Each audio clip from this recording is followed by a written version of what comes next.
todos. Nós estamos aqui mais uma vez para o podcast do mestrado e doutorado em desenvolvimento de sociedade.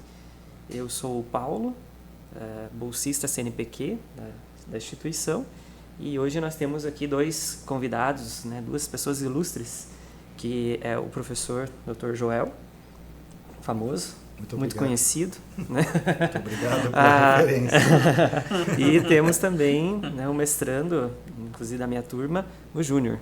Então, eu vou deixar vocês se apresentarem, né, também. Né? Acho que podemos começar com o Júnior. Júnior, por favor, se apresente. Olá a todos que nos acompanham. Meu nome é Júnior Correia de Mello. Eu sou bolsista CNPq também, aluno do mestrado de Desenvolvimento de Sociedade, e gostaria que essa minha participação fosse mais proveitosa possível dentro dessa ideia de desenvolver a nossa sociedade. E também, como um pequeno detalhe, sou deficiente visual na modalidade cego, né? Modalidade cego. Muito bom. Professor? Muito bem, boa noite, boa tarde, bom dia, olá. Acabei me esquecendo desse detalhe. Não tem problema. Mas, acima de tudo, um aspecto muito relevante que eu queria apresentar, não é? Além da minha experiência como professor aqui na instituição, é que nós temos uma parceria muito positiva, muito bacana com o Júnior Correia de Mello, né? Ele ingressou agora em 2024 como nosso aluno do mestrado, e nós estamos desenvolvendo uma pesquisa voltada justamente à questão da valorização dos direitos das pessoas deficientes visuais, cegas e baixa visão, né? Então, a minha formação, para falar um pouquinho rapidamente sobre mim, eu sou professor de filosofia, já são 15 anos aqui na Uniarp, comecei em 2010, trabalhei no colégio de aplicação, né, durante muito tempo, de 2010 até 2015, depois entrei no doutorado na PUC do Paraná, na área de filosofia, e hoje eu atuo nos dois programas de pós-graduação aqui da instituição, um voltado à educação básica e outro voltado ao desenvolvimento de sociedade. Então, dentro do programa, ambos, na verdade, né, eu comecei em 2020, então são praticamente 5 anos nos dois programas atuando. E temos aí uma discussão, né, um debate na área de filosofia, sociologia, direitos humanos, antropologia, né, corte e costura e assim vai. Perfumaria. E é um prazer, né, estar com vocês aí, que a gente tenha um bate-papo aqui rápido, mas muito proveitoso, né? E acho que a gente poderia começar falando, né, dos nossos assuntos aí que nos interessam, da importância, Júnior, né, da inclusão, da acessibilidade, né, de colocar, assim, da pessoa se sentir, né, a pessoa com qualquer tipo de deficiência, mas principalmente já que, né, a gente está com a tua modalidade, como você diz, né? Como que é a importância, como que isso ocorre, né? Principalmente dentro das instituições de ensino superior, né? Quais são os desafios que você enfrenta? Acho isso bem interessante pontuar, porque no dia a dia da sala de aula a gente vê assim que às vezes há um leve estranhamento, às vezes um professor não tá acostumado, às vezes passa um material e esquece. Como que é isso na tua vida, na tua trajetória acadêmica? Então, Paulo, eu gosto sempre de ver o lado positivo das coisas, só que ao mesmo tempo que você vê o lado positivo, se você não critica os pontos a serem melhorados, você acaba ficando estagnado, e você entra numa zona de conforto, e isso não gera evolução, né? Não gera uma prosperidade das coisas. Então, assim, falando sobre mim, sobre a minha experiência, é sempre bom também a gente pontuar que essa é a minha lente sobre o mundo. Talvez outras pessoas nas mesmas condições que eu tenham outra percepção, mas essa é a minha experiência. Só para falar rapidamente, eu não nasci cego, isso também, para quem convive dentro desse mundo, sabe que entre nascer e ficar cego, existe uma grande diferença. Algumas pessoas veem como uma grande vantagem, principalmente com quem trabalha com as pessoas que são cegas, e ao mesmo tempo outras pessoas veem isso como uma grande desvantagem por conta do lado emocional. Algumas pessoas nunca conseguem superar uma perda significativa sensorial. Não só a deficiência visual, mas tantas outras que a gente tem, físicas, outras sensores do corpo, enfim, etc. Mas aí eu perdi a visão quando eu tinha 15 anos, uma revolução na vida. Teve um período, sim, que foi um de aceitação, primeiramente de negação, aí na posterioridade de aceitação. E de tudo isso, o resultado foi que eu já trabalhava, ainda na época era como menor, e eu gostava muito do que eu fazia, mas infelizmente tive que mudar radicalmente. Aí a primeira oportunidade que eu tive enquanto cego foi meio que um ato assim um pouco político. Inclusive a saudosa pessoa que fez isso em uma certa reunião, ela comentou: olha, a gente vai abrir uma oportunidade, a gente vai fazer as coisas se movimentarem, mas no entanto você será usado. É importante você ser usado. Aí a pessoa, quando ela está nessa condição, ela pode ou ficar revoltada com isso, ou entender que nos primórdios, no pioneirismo, infelizmente, são coisas naturais que acontecem. Então, era necessário se fazer uma publicidade disso, e de certa maneira contribuiu para que outras pessoas tivessem oportunidades, mas as palavras da pessoa ainda me lembram bastante de que ela usou essas palavras: você será usado, ou seja, faremos uma propaganda política com você. Só que o efeito disso, pessoal, para ela talvez tenha sido bastante exitoso, mas para mim foi muito mais exitoso. Então, de uma situação que ficou na época, me lembro, um pouco desconfortável, no entanto me trouxe um benefício pessoal muito grande. Aí, terminei o ensino médio, eu fiquei 1 ano afastado da escola quando eu perdi a visão. Quando eu retornei, eu já retornei alfabetizado em Braille, só que é bom a gente lembrar que o Braille hoje é uma coisa muito arcaica, serve muito bem para alfabetização, mas isso gera uma barreira quase que intransponível entre o educando e o educado, o professor e o aluno. Por quê? Porque você gera um trabalho a mais de transcrição de materiais, tanto do que o aluno escreve quanto do que o professor precisa passar para o aluno. Então eu fui no viés da tecnologia. Eu me dediquei muito a aprender todas as técnicas os softwares de acessibilidade voltados a pessoas cegas. Inclusive alguns são extremamente caros. Hoje, devido à disseminação de muita tecnologia, a gente acaba tendo acesso a coisas mais baratas e também softwares gratuitos, inclusive que eu uso hoje é um de fonte aberta, então todo mundo pode editar ele, que é uma coisa muito boa também. Só que à época era um software que custava $900 a licença. Nossa. Então a gente vai pensar hoje são quase R$6.000, né, cara?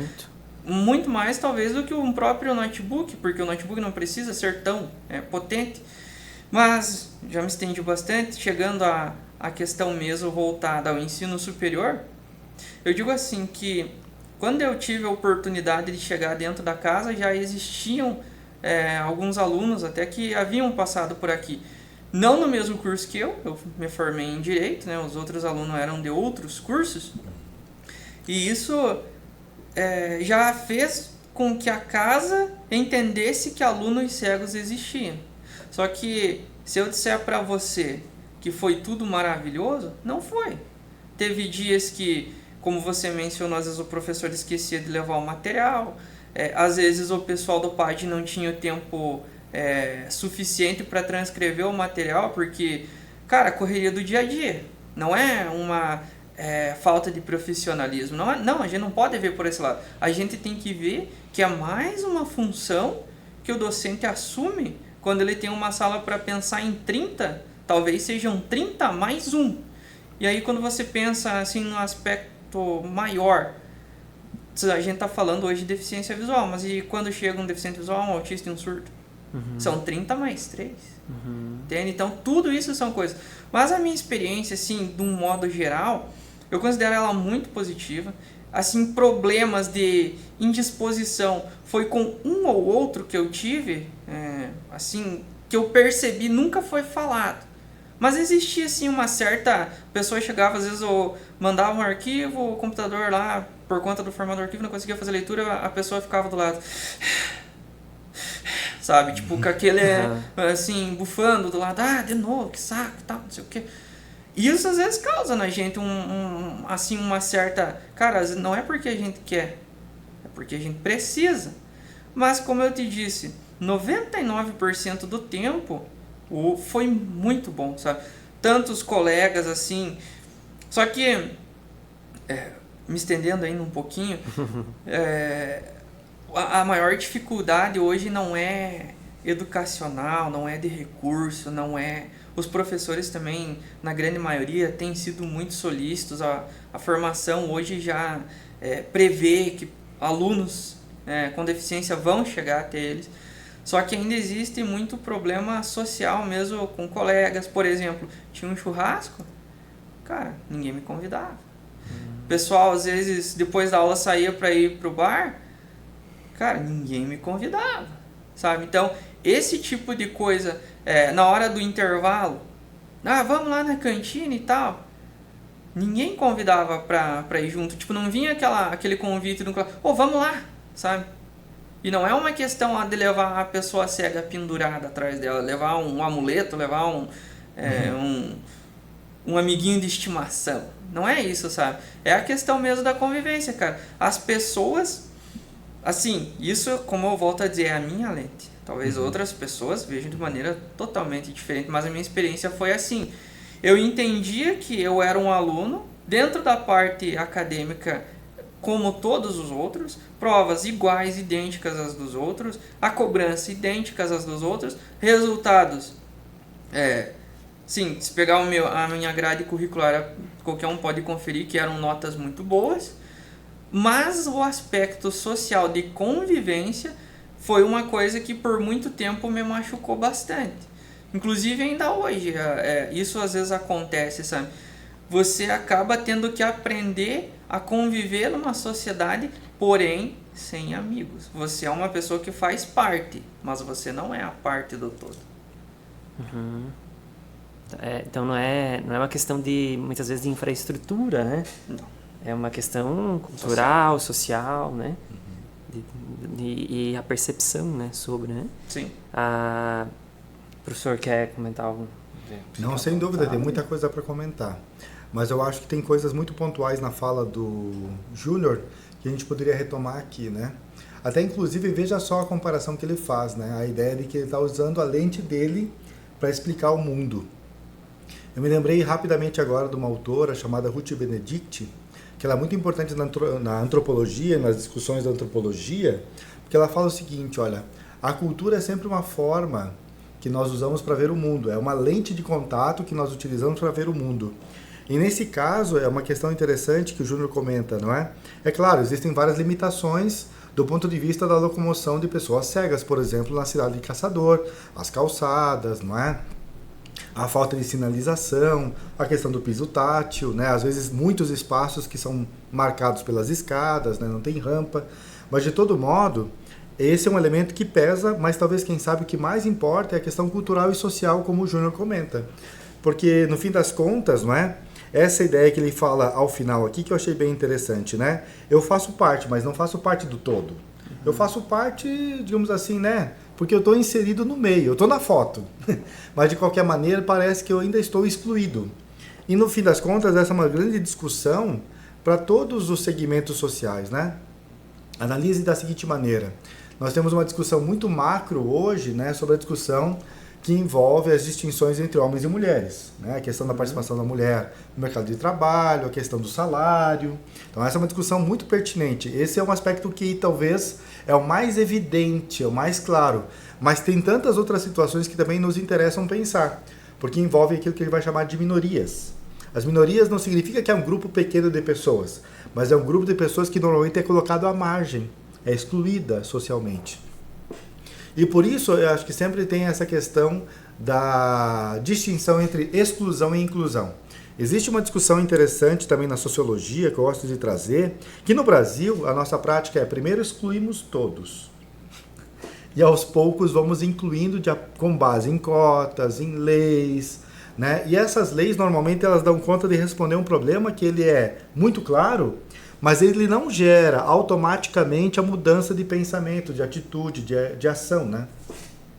Então, o Júnior, até melhor do que eu, pode falar sobre o Estatuto da Pessoa Deficiente e sobre leis pela formação que teve na área do direito, mas o mais importante é perceber isso, né? Como que a gente vai tentar uma discussão sobre inclusão se nós não viramos a chave, eu poderia dizer assim, né? Eu não sei se é uma palavra correta, mas se a gente não consegue perceber essa nuance fundamental, né? Eu gosto de imaginar que lá nas primeiras turmas que eu trabalhei no curso de medicina, aqui na instituição, né? No ano passado tivemos a primeira formatura, a primeira turma que se formou efetivamente aqui na instituição, que é preciso ter uma atitude de empatia com as pessoas. Mas a empatia, ela demanda necessariamente essa percepção do lugar do outro e do nosso lugar. Então, talvez, quem sabe, o maior desafio é esse, né? Quem eu sou nesse mundo, né? Independentemente da sua deficiência ou limitação, sei lá qual que é a expressão correta, mas dizer o seguinte: quando eu entendo o outro, quando eu entendo o meu lugar no mundo, e esse é um dilema muito sério, ainda mais quando a gente vai discutir a questão da inclusão das pessoas, PCDs, né, de modo geral. Então, por isso que nos últimos tempos, por exemplo, né, o Júnior foi o primeiro que eu estou acompanhando aqui sobre a discussão dos PCDs cegos, mas pelo menos eu tenho visto, né, cada vez mais uma discussão na universidade. Né? Então, por mais que apareça lá no curso de psicologia, no direito, na pedagogia, sei lá onde, tem que ser uma discussão que seja institucional, que seja nossa, que seja de todos nós, no sentido de que não é apenas uma obrigatoriedade legal, ou uma exigência para dar conta dos relatórios para a CAPES, para o Ministério da Educação, para as instituições federais ou estaduais. Mas dizer, essa mudança de percepção, porque eu acho que o maior desafio é que o que se pede, acima de tudo, é olhar todas as pessoas, todos nós, com respeito à dignidade, claro, mas com uma grande naturalidade. Então, acho que talvez pegando o gancho do Júnior, o desafio está aí, né? Parece que é uma pessoa que é estranha. Eu não sei se o Júnior vai entender o que eu quero dizer. Parece que ele está fora do padrão, parece que ele não se encaixa. E as pessoas não conseguem olhar isso com naturalidade. O que é se encaixar? O que é ser normal? O que é ser uma pessoa que é vista pelos outros como alguém que participa e faz parte e pertence a alguma coisa?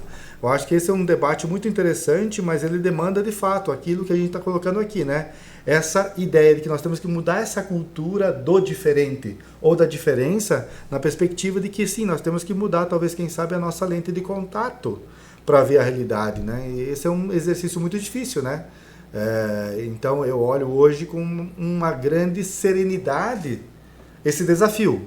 Não é fácil, mas eu vejo que ele tem que estar na pauta da discussão, ele tem que ser colocado na mesa, ele tem que ser visto como um elemento que faz parte, né? Não como se fosse um adendo, uma nota de rodapé, falando do ponto de vista de artigos científicos, né?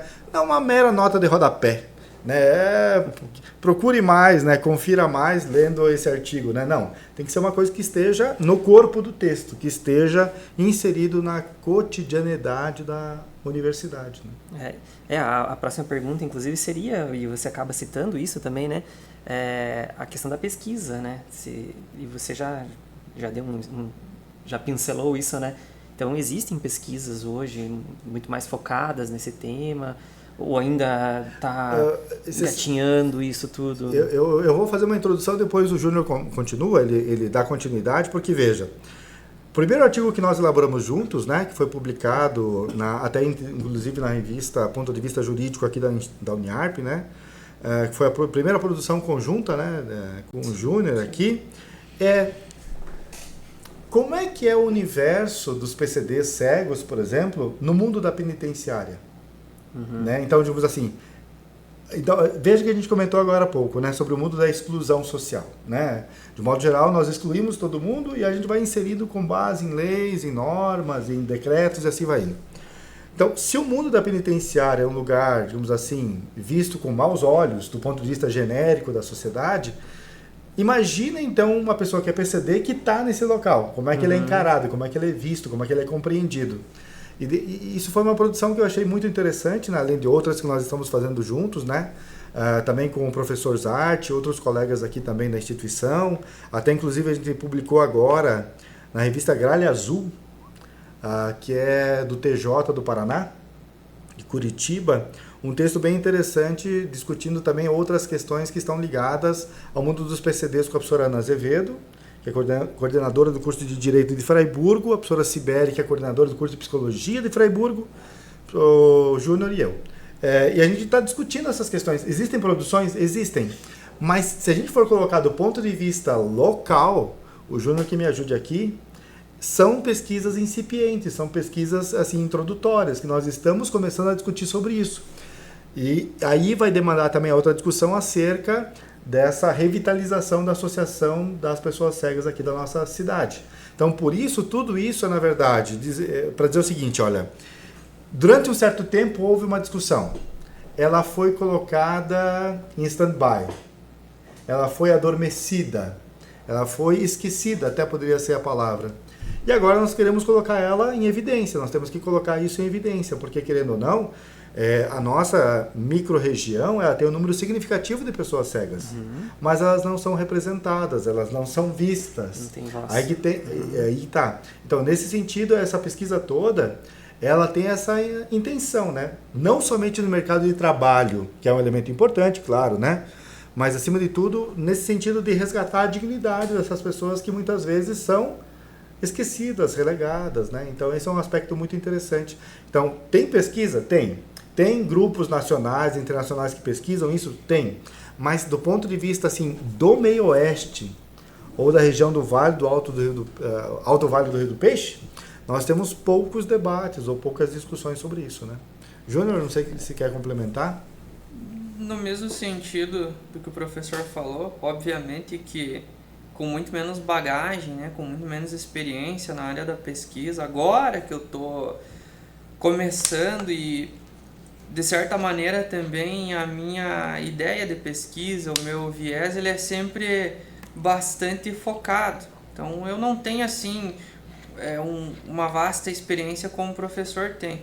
Mas, diante disso, do que já estudei, até desde a época do TCC, do curso de Direito, o que eu percebo, assim, o que eu consegui extrair de maneira bem objetiva?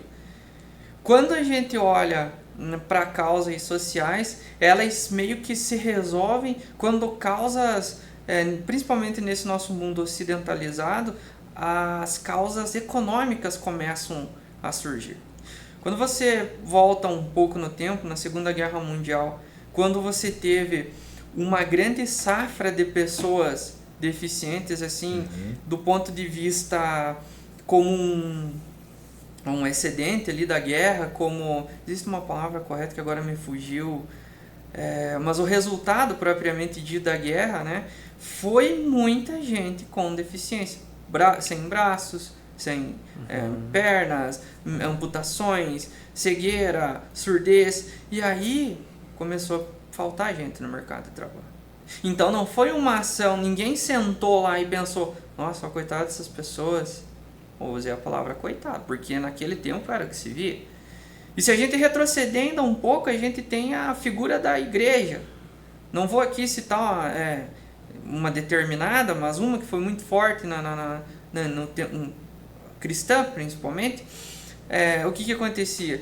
Via-se as pessoas primeiramente como uma ideia de castigo, né? Você foi um pecador, ou seu pai foi um pecador, como um castigo divino, não só a pessoa cega, mas enfim. E eu acho muito interessante se a gente voltar mais ainda, porque eu sim sou cristão, tenho minha fé e tal, mas Jesus tem uma passagem muito legal que ele fala, não, na verdade ninguém pecou, é só porque se manifesta a glória de Deus e tal. Como que os detentores dessa fé, desse contingente de pessoas que acredita naquelas coisas, começou a interpretar de uma maneira diferente do que o cara que é o mentor de tudo disse que não era culpa de ninguém, que não era um pecado. Então, como que você vê aí os transtornos mentais também como demônios, né? Possessões demoníacas? Hoje a gente sabe, existem exames de imagem que comprovam muitas das vezes alguns tipos de transtornos, né? Então, às vezes é uma questão química também, enfim, não é objeto do meu estudo, mas de maneira muito rasa, consegui chegar também a essas conclusões. Mas, voltando aqui à questão da região, você tem as produções muito genéricas. As pessoas com deficiências Só que, como eu falei no começo, a modalidade cego. Quando você pensa só na deficiência da pessoa visual, se você classificar, tem o cego, existe a pessoa com uma baixa visão bastante severa, ou existe também as pessoas que são monoculares, né, que têm a visão em um olho só. E quando você está dentro só desse micromundo de pessoas com deficiência visual, você já vê muito claramente a acepção dessas pessoas. Quando o cara é monocular, cara, ele nem é deficiente. Às vezes ele tem que entrar na justiça para conseguir alguma cota, alguma coisa. Então, ele nem é considerado nem pela sociedade e às vezes nem pelos aplicadores de algum tipo de instituição, enfim, de algum... por exemplo, às vezes até já houve casos em concursos públicos, etc. Aí você vai para as pessoas com extrema baixa visão. Aí, às vezes, ela consegue até se locomover sozinha e tal, então isso já é um grande avanço. Mas aí já começa a restrição no mercado de trabalho, já começa as restrições de autonomia, porque nem todos os lugares têm as adaptações necessárias, enfim. Aí você chega no cego. Aí você pega tudo que tem de ruim nos outros dois e multiplica. É assim, sabe? Tipo, cara, mas um cego? Sabe, eu já até brinquei um dia com os professores no mestrado, lá na apresentação de um trabalho. Cara, pega o teu currículo brilhante. Porque eu já ouvi, não, você ainda não conquistou muito porque você ainda é novo, porque você não é experiente, por isso, por aquilo. Cara, mas são 13 anos no mercado de trabalho sem alcançar os resultados análogos às pessoas que fizeram as mesmas coisas que eu. Com muito menos esforço, diga-se de passagem. Então, aí eu brinquei com eles, professores, que tal se vocês pegarem o currículo de vocês, uma bengala e um óculos escuro e ir em alguma instituição superior e pleitear uma vaga no mercado de trabalho onde não conheçam vocês? Uhum. Será que o currículo brilhante, todo o conhecimento que os senhores adquiriram, será que ele vai ter o valor que ele tem com os senhores em perfeitas condições de saúde, físicas, sensoriais, etc? Aí naquele momento, sabe, as pessoas até refletem sobre a questão, né? Dá um momento de reflexão. Mas aí será que essa reflexão ela é realmente assim quando você pensa não só desse ambiente que eu convivo, mas das outras instituições públicas, das outras instituições privadas? Será que existe verdadeiramente um pensamento de você incluir essas pessoas por uma necessidade social? Ou existe apenas esse apego à questão econômica? Ou não? Se faltar gente, a gente começa a contratar as mulheres. Faltou homens lá por causa da guerra. Ah, não, agora não tem mais gente para trabalhar produzindo munições. Não, então vamos pegar o pessoal lá que perdeu uma perna para ficar sentadinho do lado de uma máquina. Ah, não, mas o cego ele consegue contar os parafusos que vai para fabricar o tanque de guerra. Entendeu? Então você começa a ver que quando a necessidade econômica surgiu, porque não existiam mais pessoas, aí essas pessoas passaram a ser úteis, porque antes elas eram inúteis. E dentro do mundo capitalista não adianta. Tudo é voltado ao resultado e à utilidade. Se é útil e produz resultado, ok. Se não é, ou se existe hoje muita questão da palavra eficiência, né? Então a pessoa já chega com o estigma de você é um deficiente, você já está na contramão do sistema econômico vigente. Aí quem está ouvindo talvez pense, nossa, fica só se queixando. Mas cara, não trata-se do problema de você só fazer uma queixa. Existe uma diferença muito grande entre você pedir caridade das pessoas e você pedir uma oportunidade. O que me revolta é que a paridade de oportunidades não acontece. Eu fugi um pouquinho do assunto, né? Mas a questão da pesquisa, cara, é assim, não tem nada, principalmente as pessoas cegas ainda não existe nada específico, então dentro da pesquisa a gente tá, de certa maneira, assim, sendo pioneiro. Porque quando eu converso dentro do meu mundo com as pessoas cegas e com baixa visão, etc., a gente já sabe como que é. Só que uma pessoa que vai pesquisar o tema, que vai trazer isso para o mundo científico, não tem isso quantificado, não tem isso com dados estatísticos, a gente não encontra isso assim, do ponto de vista também não só da pessoa cega, mas talvez da instituição empregadora, da instituição educadora, da instituição até às vezes de outros tipos de assistência social, não tem. Então existe uma lacuna na nossa região extremamente absurda. São já aí mais, né, de 80 anos da nossa cidade, quase 90, e só agora que as pessoas cegas chegaram à universidade. E há quantos anos existe essa instituição aqui na cidade? Quanto tempo, cara, que existem pessoas cegas? Porque agora até a gente observa menos acidentes laborais, mas a nossa região aqui, madeireira, quantas pessoas acabaram ficando monocular, sabe? Tipo, se você para analisar assim, por que a sociedade gosta de tornar cego uma pessoa cega? Mas não de tornar cego no sentido sensorial, mas de tornar cego de não ver essa pessoa, não deixar que ela exista. Não, essa pessoa não tem o direito de participar da sociedade como as outras. E por que a pesquisa se faz fundamentalmente importante? Não vamos aqui usar as palavras polidas, porque hoje um grande problema que a gente tem em todas as áreas é que você começa a utilizar palavras polidas, você começa a ter uma oratória assim muito sensível, que ela agrada os ouvidos, mas ela não gera nenhuma transformação social.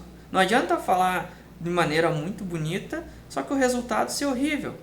Então, quando a gente começa assim a pensar que as pessoas elas não têm essa representatividade devida, onde a pesquisa ela se faz, sabe, assim, notória. Se a gente colocar de maneira científica, com dados, a gente começa a ter a oportunidade também de pleitear com que, se de maneira não, sim, por consciência social, se não pela consciência social, então de uma maneira impositiva, pelo meio das leis, você tem os dados, aí você tem como argumentar. Porque voltando à questão das palavras polidas, se você tem uma pessoa deficiente que ela só gera custos para a família e para ela mesma, porque às vezes existe uma série de recursos que ela precisa e ela não tem como adquirir, ela vira um problema para a família, um problema econômico e um problema para ela mesma, e um problema social. Então, quando você inclui uma pessoa, você gera poder econômico para as pessoas, você gera a questão da inclusão social, propriamente dita, da dignidade da pessoa humana, indo para o lado do direito, e ainda você faz com que ela seja, do ponto de vista capitalista, que eu, assim, particularmente eu gosto do capitalismo, mas você gera a possibilidade dessa pessoa ser tão importante quanto as outras pessoas que compõem a estrutura social. Uhum. Júnior, nós temos aqui agora a presença da Cleide, né? Ela chegou aqui, eu acho que você percebeu, né? Eu ouvi. A Cleide chega... ele percebeu, né? Já que estamos falando sobre inclusão, vamos por favor, Cleide. Isso aí. Professora Cleide Alves. Boa noite, prof. Tudo bem? Professora Cleide Alves coordenadora, podemos dizer assim? Não sei se é coordenadora, né? Do PAD, né? Aqui da universidade. A prof ficou sem microfone, mas acredito que a gente vai dividindo aqui. Gostaria, prof, de falar um pouquinho sobre o PAD aqui, sobre a... Então, o Programa de Atendimento à Pessoa com Deficiência, ele atende várias deficiências, né? Então, assim, ele é um programa que tem um atendimento bem amplo, né?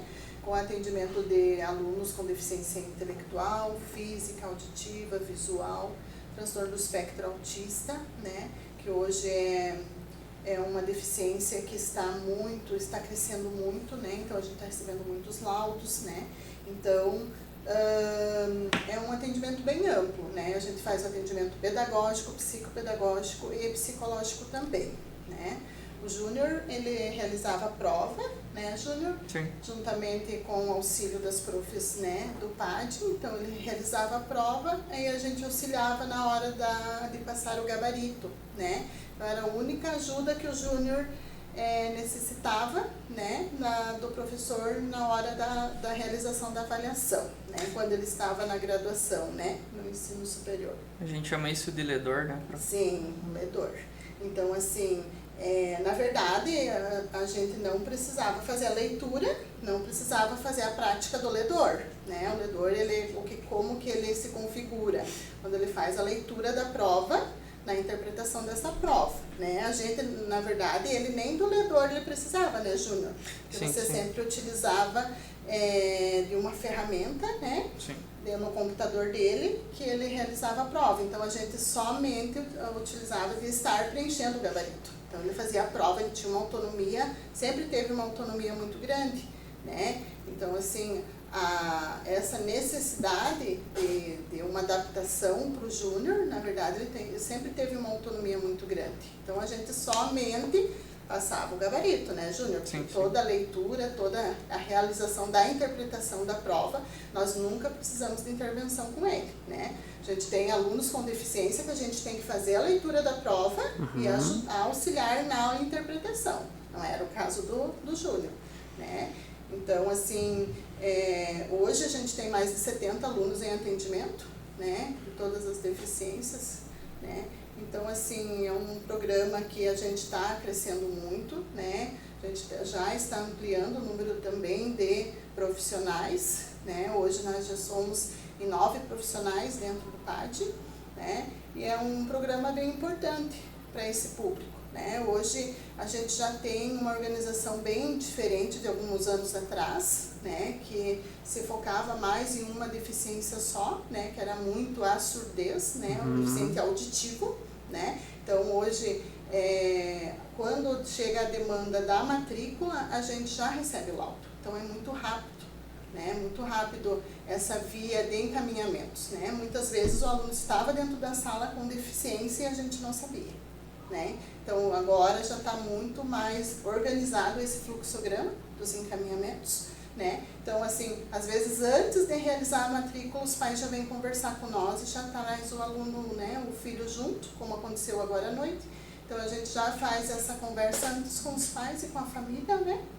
Antes mesmo de realizar a matrícula. Porque eles, né, a família quer muito saber, curiosa, o que vai ter de suporte dentro da universidade, né? Antes mesmo de fazer a matrícula, né? Então, assim, eu acho muito importante, né, ter esse serviço, né, ser realizado desta forma e que está realmente dando certo.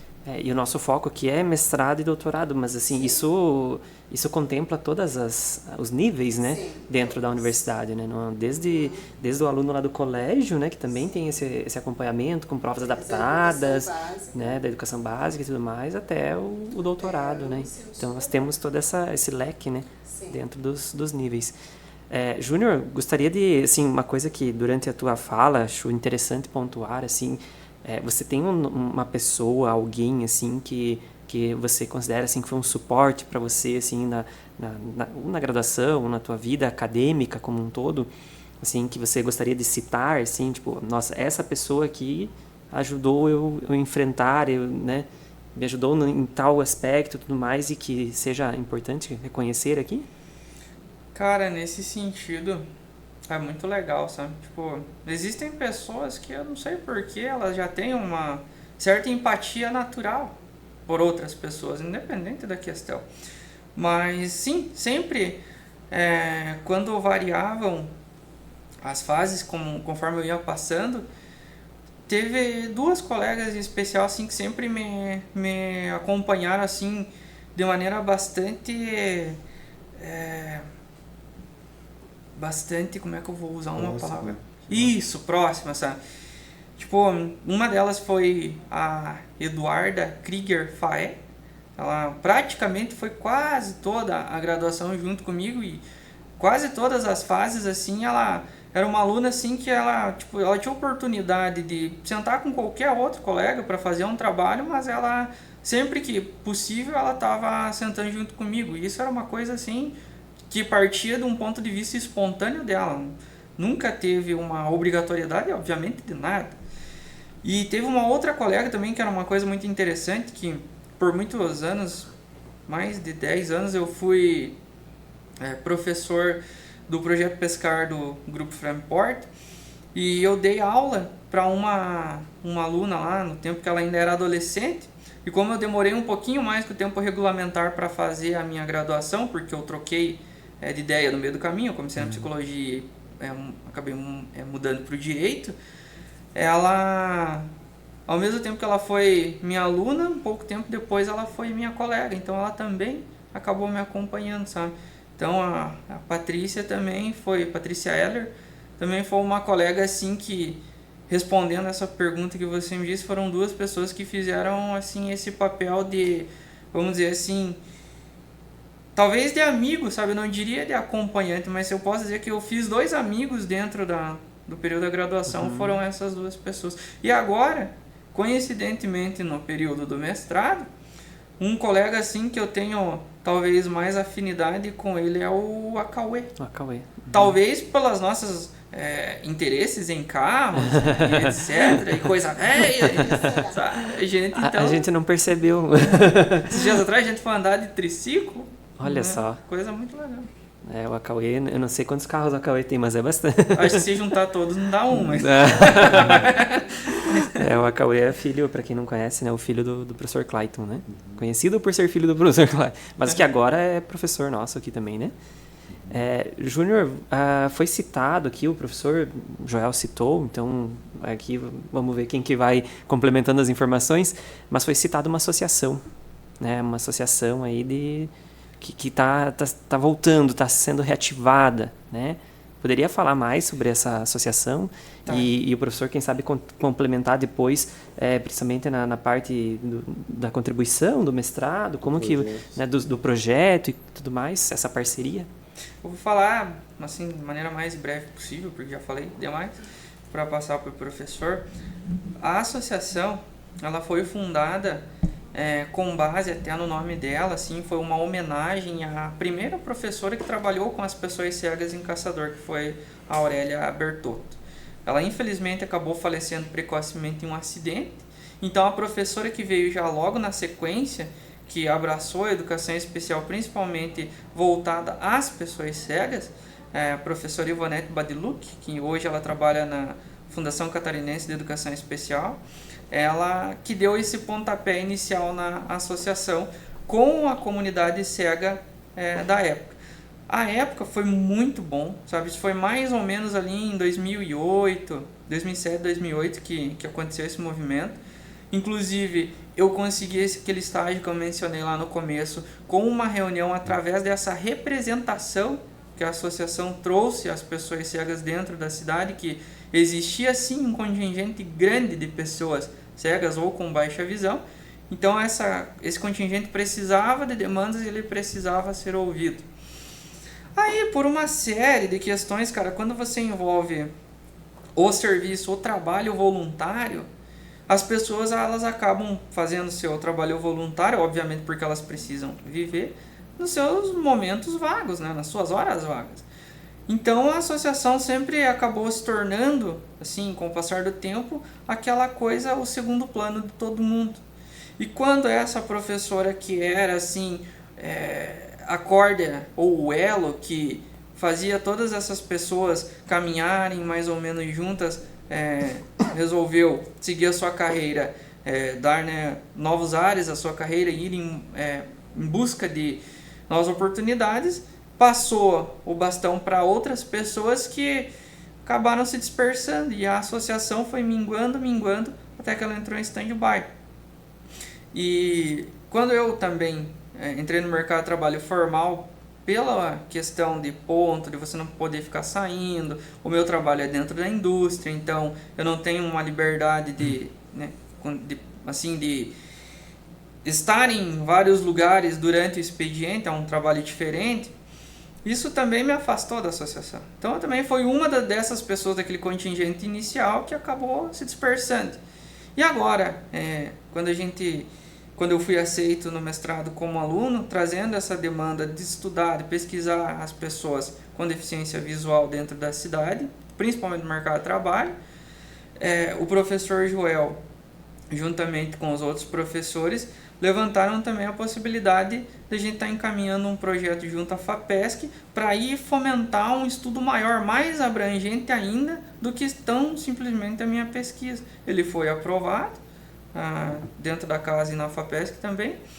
E aí, junto com isso, um pessoal que era lá das antigas da associação acabou também tendo um movimento assim, muito tímido, com pouca informação, mas de ressuscitar a associação. Então, quando as coisas são para acontecer, elas acabam casando. Aí eu passo para o professor. Muito bem. Então, na verdade, vale salientar que em 2024 foi um ano muito produtivo para nós dois, né? Como orientador aqui do Júnior, nós tivemos então a parceria na publicação de alguns artigos, estamos aí confeccionando outros, encaminhamos também mais um artigo, se não me engano, para a Unijuí, que estamos aí na expectativa da aprovação. E uma das coisas que o Júnior me pediu, né, que nós conversamos, que nós debatemos, né, normalmente a gente se reunia a cada quinzena, né, para conversar sobre os projetos, sobre a vida, e as angústias, os anseios, né, as contas para pagar, os boletos. E daí a gente ficou pensando assim, será que a gente poderia pensar numa forma de fazer uma pesquisa com apoio e financiamento da FAPESC, e também relacionado à ideia de uma preocupação maior, não somente com a pesquisa em si do Júnior enquanto mestrando, mas justamente pensando nas pessoas que estão na mesma situação, na mesma realidade que o Júnior aqui na nossa cidade. Então a gente foi pensando na ideia de discutir, né, a questão da vulnerabilidade, a questão dos direitos humanos, e nesse debate todo nós começamos a articular a produção de um projeto que foi aprovado, como o Júnior comentou, para tentar, acima de tudo, então, buscar uma forma de reanimar, né? Eu acho que esse é um aspecto muito interessante.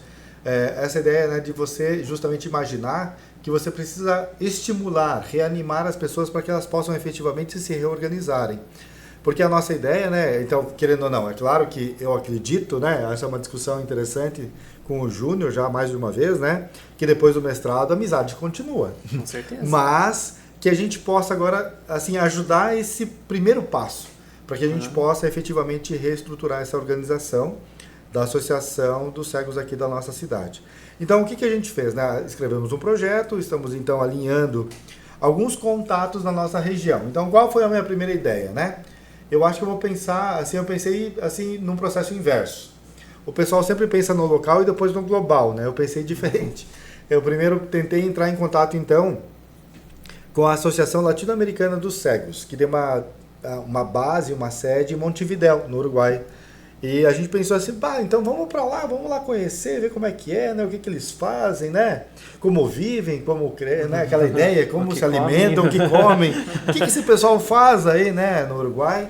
Daí mandei um e-mail, responderam, olha, nós não temos uma sede, nós temos uma organização que é latino-americana, dividida em vários países da América Latina, e a gente tem encontros anuais, né, bianuais, para a gente discutir os direitos, né, as demandas, as necessidades. Então, o primeiro passo, no meu ponto de vista, disseram eles, né, é procurar a Associação Brasileira. Então, eu estou já há um mês procurando a Associação Brasileira. Daí tem uma sede em São Paulo, entrei em contato por e-mail, não me responderam, telefonei, daí não me atenderam, e daí eu vi também que tinha em Brasília. Daí vamos mandar o e-mail para Brasília. Também não consegui. Então, até agora, o contato nacional está um pouco limitado. E daí o Júnior também entrou em contato com o pessoal que tinha o telefone do pessoal da ADVOSC, né? Isso. A ADVOSC é a Associação do Oeste de Santa Catarina, que tem sede em Chapecó. Essa semana entrei em contato, mandei áudio, expliquei, né? Nós somos aquele caçador, nós somos show do contestado, nós estamos aqui, né, tentando revitalizar, o que vocês podem fazer? E daí já há uma predisposição em nos ajudar, né? E agora nós tivemos um encontro, até vocês estavam juntos, né? Sim. Que foi o primeiro encontro agora, no início de fevereiro, com esses membros da antiga associação, novos membros, e a nossa ideia é tentar repassar uma formação que ela tenha uma ligação, né, uma conexão com os direitos humanos, com a questão da psicologia, a questão do serviço social.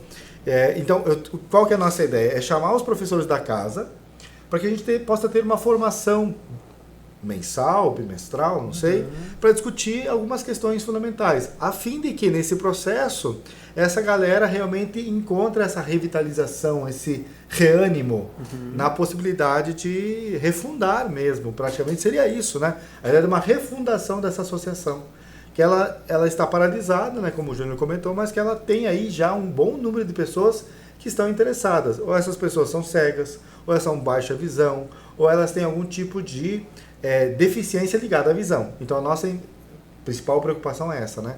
Tanto é que o próximo dia 7 de março, né, uma sexta-feira também, a professora Ana, que eu comentei para vocês, que também é minha orientanda, vai ter uma fala com ele sobre o estatuto da pessoa com deficiência, né? Os 10 anos, né? Isso. 10 anos desse estatuto. E daí eu já entrei em contato com a professora Ana, que é da psicologia, para já em abril, e assim vai indo, entendeu? E ao mesmo tempo, quem sabe ter, sei lá, uma videoconferência, ou quiçá algum membro da ADVOSC lá de Chapecó possa vir até aqui falar como é que é a vida deles lá, como eles vivem, como que eles, né, como é que eles se organizam, e a partir daí dizer, ó, nós estamos aqui enquanto possíveis parceiros, né? Então essa que é a ideia mais importante. Então o meu trabalho nesse sentido, né, eu sempre gosto de pensar, né, até estava hoje, né, nós temos agora o relatório, né, quadrienal das nossas produções, e eu estava vendo que nesse inteirinho entre 2021 e 2024 foram 14 orientações, né, de mestrado e agora a primeira de doutorado. Mas é a primeira orientação voltada ao mundo dos PCDs, né, com o trabalho do Júnior.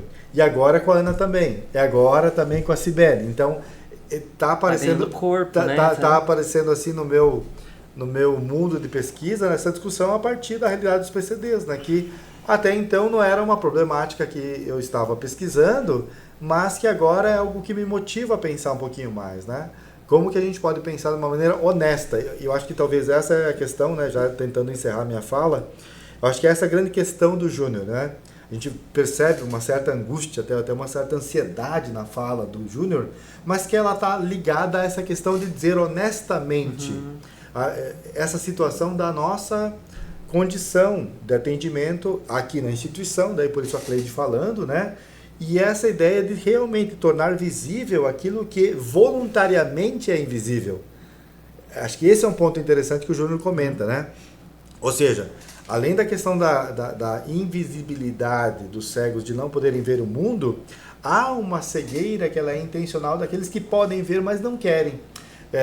Eu sempre trabalhei, né, numa apresentação falando sobre direitos humanos, que a gente precisa ler, né, e precisa saber um pouquinho mais sobre Saramago e o ensaio sobre a cegueira.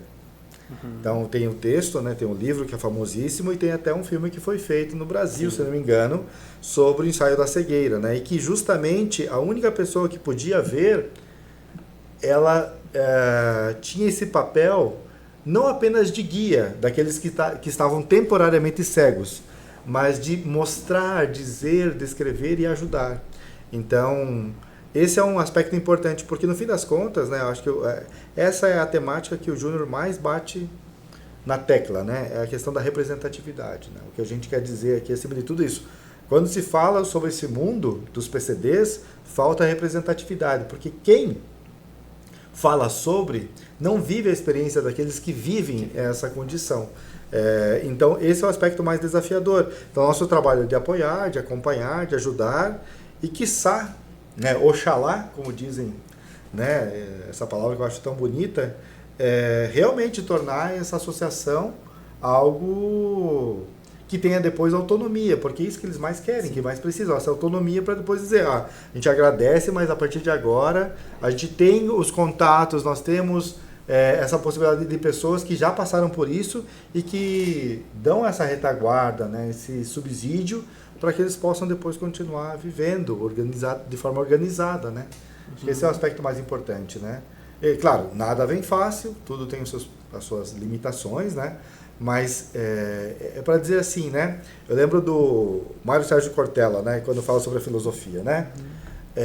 A filosofia ainda hoje ela tem o seu papel e tem a sua importância, mesmo que seja aquela velha louca, né? Que ninguém dá devida importância, mas ela continua a gritar. Sim. Ela continua a dizer, nós estamos aqui, nós viemos para incomodar. Nós viemos para dizer que nós temos o nosso papel na sociedade. Não no sentido do incômodo como um estorvo, mas no sentido do incômodo para dizer, olha, estamos aqui, queremos dizer que, por favor, deem a devida importância, o devido valor a esse aspecto, né? Eu acho que essa é, que é a grande questão do debate que o Júnior tanto salienta na fala dele, né? E que eu tento também acompanhar, né? Quando a gente produz um artigo, quando faz agora esse projeto acontecer, com o apoio financeiro da FAPESC também, né? Uhum. E agora, para nós encerrarmos aí o tempo já foi, já estourou o tempo que seria, tem né? Muita coisa para discutir também. Se for continuar, a gente continua, né? Mas, Júnior, já pensando na reta final agora do nosso podcast aqui, que mensagem você gostaria de deixar aí pro público, pro pessoal que está, né, nos vendo, nos ouvindo, né? Sobre a questão de acessibilidade, de inclusão, né? O que você gostaria, qual a tua mensagem, assim, final para daí o professor também depois e a Cleide também. Então, Paulo, assim, uma pergunta que eu acho muito legal que as pessoas sempre me fazem: como foi ficar cego com 15 anos? E eu sempre respondo para as pessoas: cara, o problema não é ficar cego, o problema é você ser cego. Só que por que esse que é o grande problema? Porque você ser cego te implica as limitações da vida e tal. Só que as pessoas, elas acham, cara, que o problema é você não ver que uma luz está acesa, você sair de casa e não ver que você deixou uma luz acesa. Uhum. As pessoas acham que o problema é você sair na rua e pisar numa felicidade que um cachorro deixou ali. Só que todo mundo pisa, entendeu? As pessoas acham que o problema é você ir atravessar uma rua, mas se você pegar estatisticamente, quem é atropelado não são as pessoas cegas, porque elas se cuidam mais na hora de atravessar a rua. Eu presto muito mais atenção para atravessar uma rua, no ouvido, porque às vezes a pessoa que dá aquela olhadinha na rua e no celular, daqui a pouco, bateu, o carro atropelou. Então, a grande dificuldade que eu vejo, assim, a mensagem que eu deixo é de que o grande problema, cara, não é a deficiência em si, o grande problema não é você saber se tá dia, se não é. Até tem uma musiquinha de um colega meu que da carreira musical e tal, que ele é cego, a musiquinha: será que é noite, será que é dia, eu não sei, pensa uma música depressiva, sabe? Mas depressiva, aquela música. Será que é dia, será que é noite, eu não sei. Sabe? O nome da música é Escuro da Vida, sabe? Tipo, cara, assim, esse tipo de coisa, cara, assim, eu não, sabe, não, pra mim não faz diferença, cara. Uma coisa que talvez lá atrás me doeu, eu gostava de dirigir, eu trabalhava na oficina mecânica e tal, isso não posso mais fazer, mas enfim, isso meio que não tem problema, sabe? O grande problema é você não ter acesso a uma posição boa de trabalho porque o teu lugar não é lá naquela posição boa, porque na posição boa já tem um monte de gente que quer, então aí não é o teu lugar, cara. Baixa a bola, você chegou ontem e já quer sentar na janela? Que é isso? Você é cego e já fez demais pra tua bolinha. E aí você pensa, eu já ouvi esse tipo de coisa com outras palavras, obviamente, muito mais bonitas, em diversos locais diferentes, sabe? Aí você começa a ser o chato, porque você incomoda, porque você reclama, porque você já tem um trabalho, daí porque você já não sei o que, daí agora você quer mais. Peraí, sabe onde que é o teu lugar? Então esse tipo de coisas que são verdadeiramente o grande problema de você ser, na verdade, ou ter uma deficiência visual, sabe? Então, a minha mensagem final, assim, eu sempre gosto de lembrar as pessoas de que se existe um cego é porque a medicina não deu mais conta de resolver. Só que todo mundo que enxerga, por diversas situações, inclusive as pessoas que eu acabo convivendo, né? Um é porque, sei lá, deu um tumor na cabeça, foi operar o tumor, pegou no nervo óptico e você foi a visão. Outra é porque bateu a cabeça, que é o meu caso, deu descolamento de retina, perdeu a visão. Outra é porque não sei o que, perdeu a visão. Outra deu glaucoma, perdeu a visão. Outra, sabe? Então, diversas situações diferentes acabam fazendo com que as pessoas que enxergam tornem-se cegas. E daí o grande problema social é que a pessoa cega só se torna importante quando é uma pessoa próxima.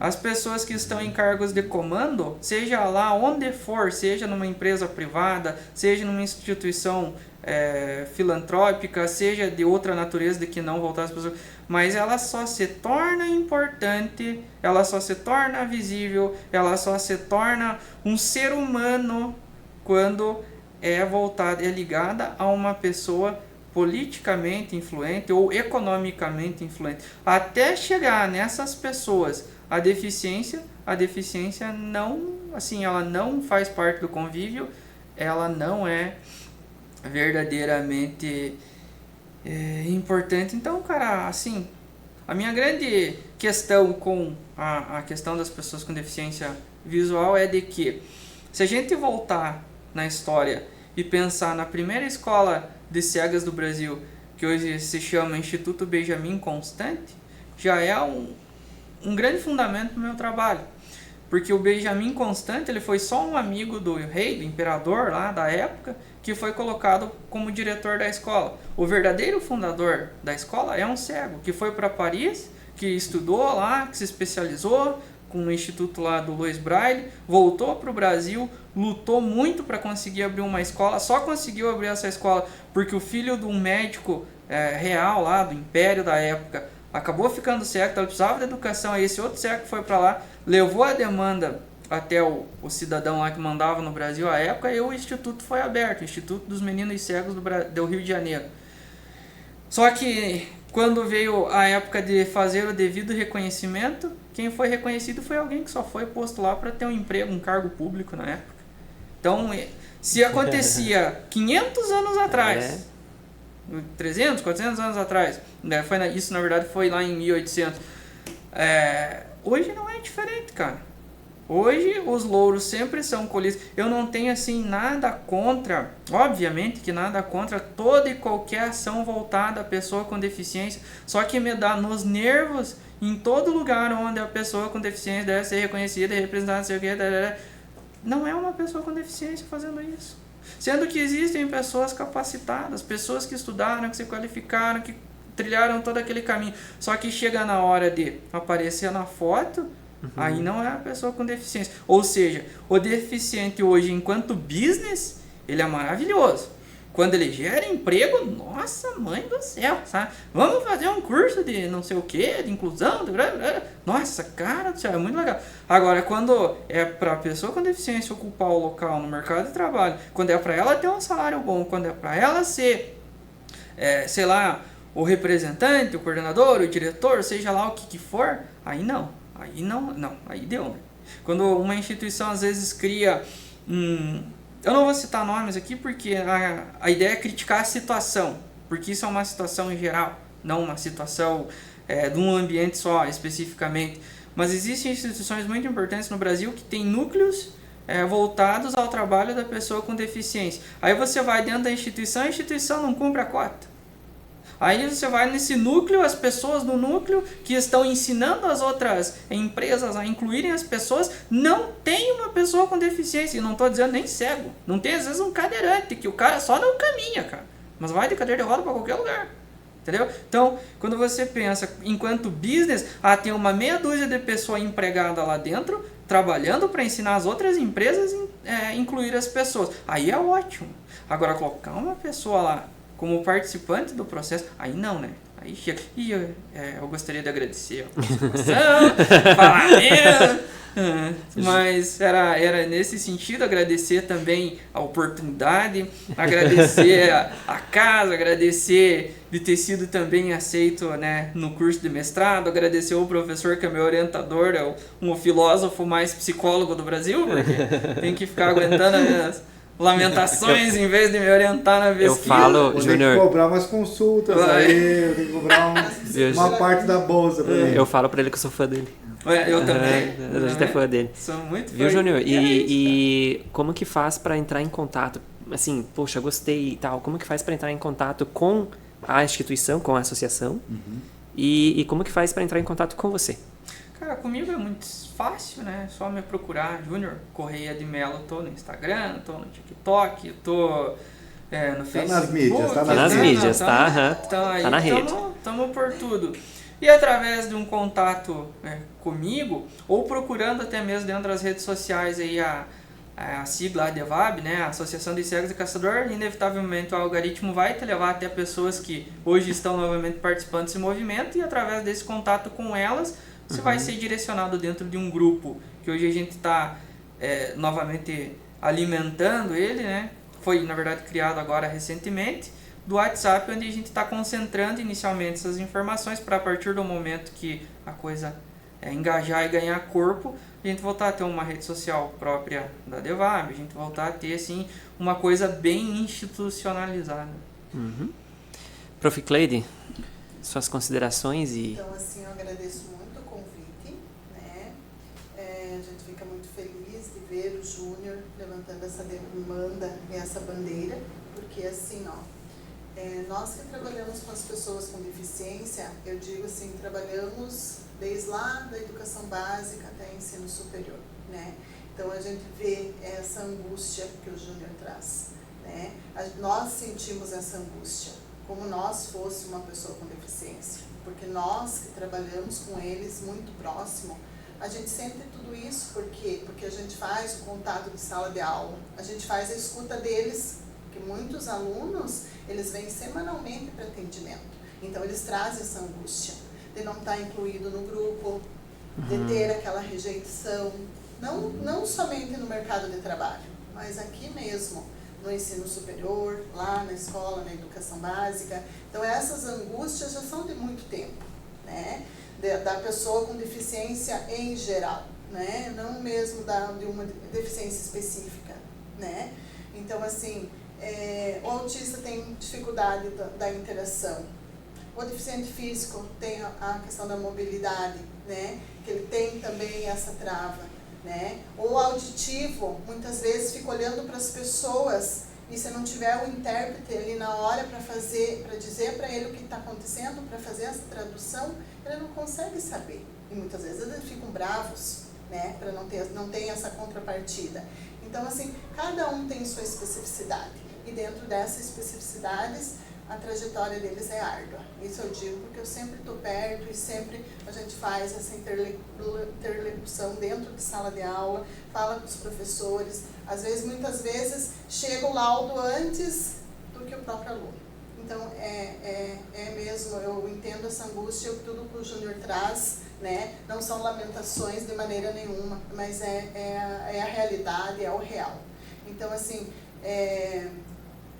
dou os parabéns para o Júnior e a gente tem que falar muito nisso, tem que falar muito e tem que falar até as pessoas enjoarem de escutar, né? Porque assim as pessoas vão começar a entender essa questão da inclusão das pessoas, né, no mercado de trabalho, nas instituições de ensino. Hoje a gente vê, eu assim fico muito feliz que hoje a nossa demanda está aumentando muito, é porque eles estão vindo. Antes era gatos pingados, eram poucas deficiências que a gente tinha dentro do ensino superior. Hoje a gente tem muito. Então eles estão vindo, eles estão vindo e ocupando os seus lugares, né? E até mesmo no mercado de trabalho. Então, como o Júnior disse, às vezes as vagas, né, as melhores vagas nossas, os deficientes não estão lá, né? Mas a gente vê a busca deles por PCDs, né, no mercado de trabalho. Né? Então, assim, em passos pequenos, mas a gente está chegando lá. A gente está conseguindo, a gente vê mesmo aqui pela Uniarp, né, pela nossa instituição, quantos PCDs nós temos. Como os colaboradores, como né? Colaboradores. Então, eu acho que hoje a gente tem mais de 30 PCDs. Eu posso... Desculpa. Pode falar, Júnior. Eu só gostaria de fazer uma última contribuição mesmo. Essa questão assim, do mercado de trabalho, cara, ele é muito, né, para bater caixa, para função assim, muito simplificada, às vezes que não são nem compatíveis com a deficiência que a pessoa tem. Só que hoje aconteceu uma coisa que eu até fiquei bravo, sabe? Porque conversando com o pessoal, tentando reunir o povo para voltar com a associação, uma pessoa que a gente foi convidar falou assim, e o que eu ganho com isso? Sabe? Então, tipo, existe também, eu não vou ser aqui, pintar tudo isso são maravilhoso, tudo, né? Não é assim, cara. Tem pessoas legais e pessoas não legais, né? De todos os tipos. E eu acho que assim, a gente tem que começar a pensar, a gente enquanto deficiente e a sociedade em geral, não é o que eu ganho com o deficiente, é o que eu contribuo com o deficiente e sendo deficiente, sabe? Aí eu acho que a coisa é melhor, anda. Mas você preparando o jardim, as borboletas vêm, né? Com certeza vem. Prof. Cleide, e quem quiser entrar em contato com o PAD, como que faz? Então, o PAD, então a gente tem uma sala, né, que fica no primeiro andar do bloco A, né, já identificada, tudo certinho, né, e também, né, se alguém não encontrar e às vezes ficar em dúvida, pode procurar o apoio, né, ou a secretaria da Uniarp, né, que eles já fazem o encaminhamento. Uhum. Né? Então, assim, a gente está lá todos tardes e noites, então vespertino e noturno, né, então esses 2 períodos a gente tem profissionais lá e a gente está pronto para recebê-los, né. Tem algum contato de e-mail, alguma coisa? Não. Não tem? Só o local mesmo, Só né? local. Professor Joel, suas considerações, sua mensagem aí final? Vamos em paz e que o Senhor nos acompanhe. Né? Então, Amém. se é uma mensagem... Ele saiu do seminário, o seminário não saiu dele. Se é uma mensagem de despedida, pode ser essa, né? Mas enfim, assim, algumas coisas muito pontuais para encerrar a conversa, não é? Primeiro, agradecer a oportunidade. Eu acho que é uma situação muito importante o fato de a gente ter esse espaço para poder conversar. Acho que foi uma coisa muito bem salientada pelos colegas, né? Por você, Paulo, pela Cleide, pelo Júnior. Mas existem ainda algumas questões que eu acho que são muito importantes. Então, quando se trata de pensar em pesquisa, em produção, em artigos e tudo mais, vale salientar que existe uma grande discursividade, né? Existe um grande debate sobre isso. Nossa angústia é que nos faltam ações, atitudes, né? E coisas que possam fazer essa conversa, esse bate-papo nosso aqui, em alguma coisa concreta, efetiva mesmo, né? Então é todo um processo, toda uma caminhada que eu acho que é muito importante salientar. São os primeiros passos, né? Ou como você falou aqui, né? O jardim que está sendo adubado, regado, né? Porque depois as borboletas... Me fez lembrar Vitor e Léo agora, né? Mas, enfim, de qualquer maneira, é para pensar nessa dimensão mesmo, né? Além disso, acho que é bom salientar, não é, que no fim das contas, por mais que exista uma discussão muito complicada sobre a Agenda 2030, eu acho que aqui é bem interessante levar em consideração 2 ODSs, né? Já que é um aspecto muito importante também do nosso programa, né? Primeiro, a questão da educação de qualidade.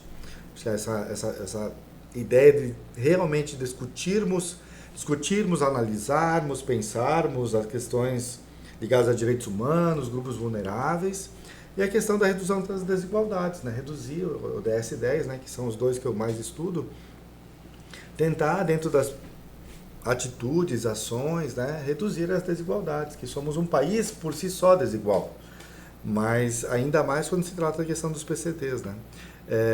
Do ponto de vista do meu trabalho, né, ainda é uma coisa muito incipiente, é uma coisa nova, né, eu estou engatinhando, não tenho a experiência da Cleide, né, mas é legal porque assim, sempre que possível eu falo, Cleide, tem aí, participa com a gente lá também para falar sobre isso. Às vezes eu acabo esquecendo, mas eu sempre tento, né, também nós temos que lembrar que nesse projeto da FAPESC temos a professora Lidiane Kreutzmann, que ela trabalha aqui no curso de pedagogia. Sim. E que também estuda um pouco essa questão, e também o professor Heitor Coferi, né, que é o coordenador do curso de Direito aqui da instituição, que são nossos colaboradores. É claro que o Júnior e eu estamos no comando, entre aspas, da organização, mas a gente está tentando sempre que possível incluir todo mundo, né?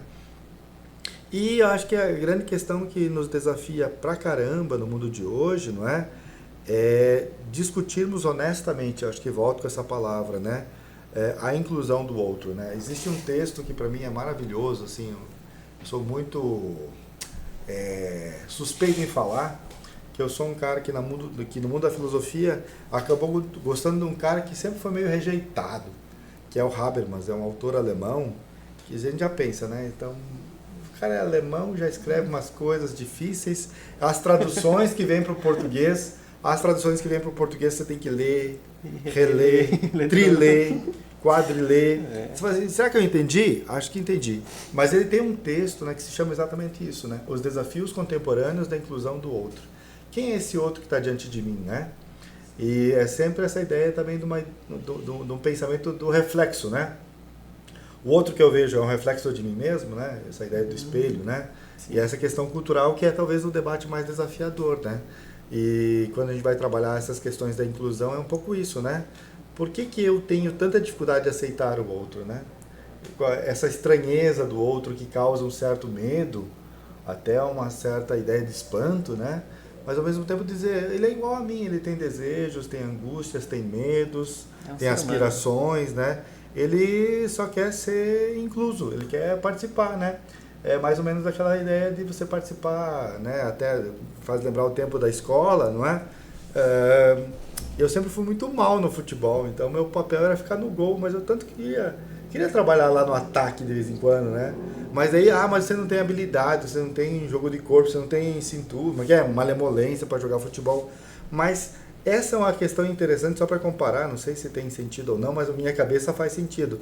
A ideia de que a gente não quer só ficar no banco esperando a hora de ser chamado para jogar, a gente quer fazer parte, né, de toda essa dinâmica que envolve a vida da sociedade, né? Então, por isso a questão da sustentabilidade é importante, né? Por isso a ideia da educação é importante, a redução das desigualdades é importante, né? Então, quando a gente fala sobre o público PCD, no meu trabalho de acompanhamento junto com o Júnior, claro, estamos focados com o mundo dos deficientes visuais, mas a Cleide, como salientou muito bem, é um grupo dentro do macro grupo, né, que tem que ser incluso no mundo universitário, né? E se a gente for analisar, só para encerrar mesmo, eu sei que a gente vai longe na conversa, não é? A Cleide trouxe uma coisa que eu acho super importante. Durante muito tempo, essa galera era esquecida. Não sei se vocês vão lembrar, eu tive essa experiência talvez na minha infância, quando a gente ia visitar algumas famílias, que na família tinha um PCD, uma pessoa deficiente, ela era escondida. Ela era colocada no quarto, ela não aparecia, ela não vinha para conversar com os outros. É como se fosse ela uma já vergonha, dentro da realidade familiar, excluída. Então, vamos colocar esse pessoal para participar, para discutir. Eles têm ideias, eles têm opiniões, eles têm coisas para dizer. Muito positivas, muito boas, né? E que são como todos nós, né? A ideia é essa, né? Fazer com que isso, aí daí volto nesse ponto inicial, né? Chegar ao ponto no qual se veja todos com naturalidade, né? Que assim, o espaço é de todos, né? E que não é só de alguns, ou dos escolhidos, né? Ou dos bem-nascidos. Essa é uma discussão muito importante, né? Na área da filosofia e sociologia, da antropologia, né? Que todos podem ser parte dessa ideia de que sim, eu estou ali, eu sou membro, eu sou um participante, né? Eu não sou somente mais um, né? Que está na foto, né? Sim, só que a questão inicial do Júnior foi, olha, você vai ser usado politicamente, viu? Mas assim, não, vamos além disso, né? Então é essa a nossa tentativa com esses projetos, né? E com essas produções, que na verdade tudo está em função dessa revitalização também da associação, que foi algo que a gente comentou aqui hoje, né?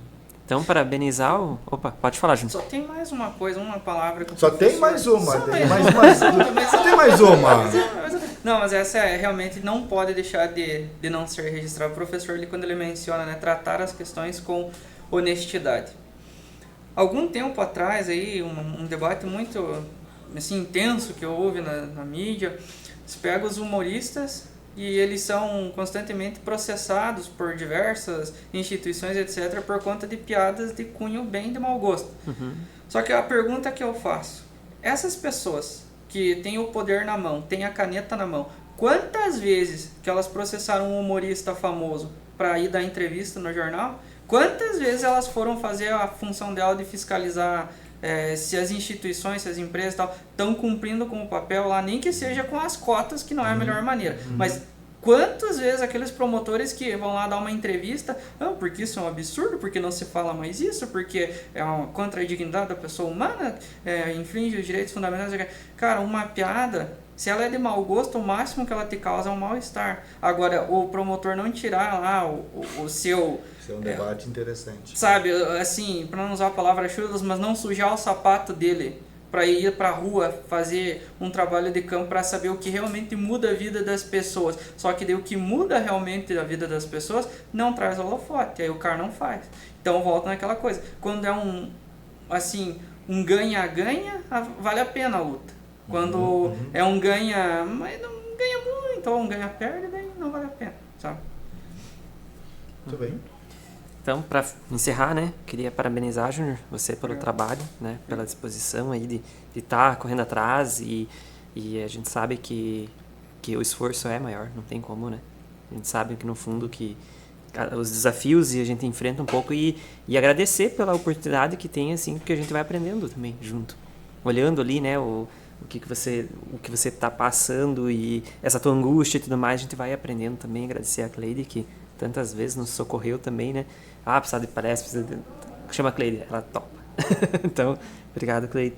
Professor, sou teu fã, já falei. Eu queria saber, eu tenho um fã-clube, então eu não sabia disso. Tem fã-clube. Eu quero ver esse negócio.